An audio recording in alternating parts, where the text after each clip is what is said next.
this region. Can the international community do more to create accountability? One body devoted to doing just that is the International Criminal Court.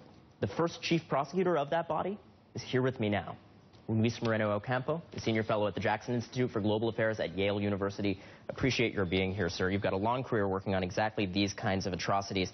The Associated Press, sir, just came out and said the assassination of Jim Foley should be considered an international war crime. Do you agree? Could be. But you see the connection between Ferguson and this conflict? It's the same. The difference is, at Ferguson, the protocol is clear.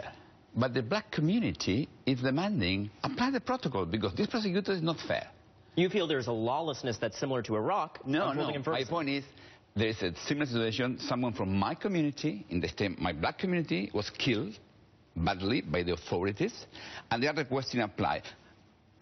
Very luckily, in the U.S., you have a rule of law.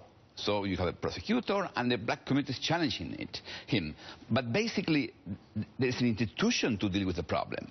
And the problem is, can we build the same in the global level? That was an attempt we did it with the ICC, and we are still doing. And that was a revolution in international law, to actually have an enforcing body. Is this the kind of case that could come to the ICC? Should there be charges there? Depends, because the problem is Iraq is not a party, so there are legal issues. But for the U.S., it's not always in agreement with the ICC intervention. This is certainly true, although we have become steadily less opposed to it. More or less, depend on the cases. That's the point, depend on the cases. Well, what about this case, sir? Because, and I do want to get your take on Gaza while we have you here, but just to focus on this beheading and a community reeling from it right now, not just in the States, but across the world, we talked about it potentially coming to the ICC. What kinds of charges could apply here when you look at this fact pattern? President Obama said this could be potential acts of genocide committed across the board by ISIS in Iraq. Is that something that would be a valid charge?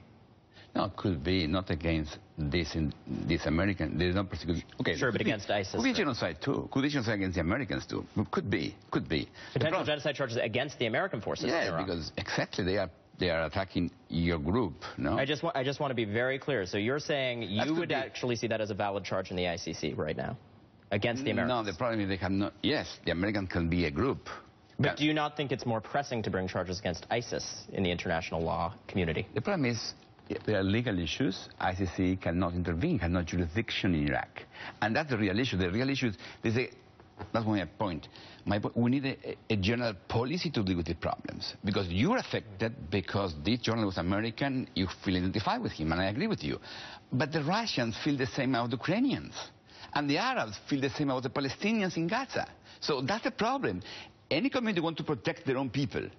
And is the ICC not the appropriate forum for that? Where does the international accountability to fight back against a force like ISIS come from? Yes, but the judges and the prosecutors who have the legitimacy, support from everyone, and is still building that. And the U.S., for instance, who believes in rule of law inside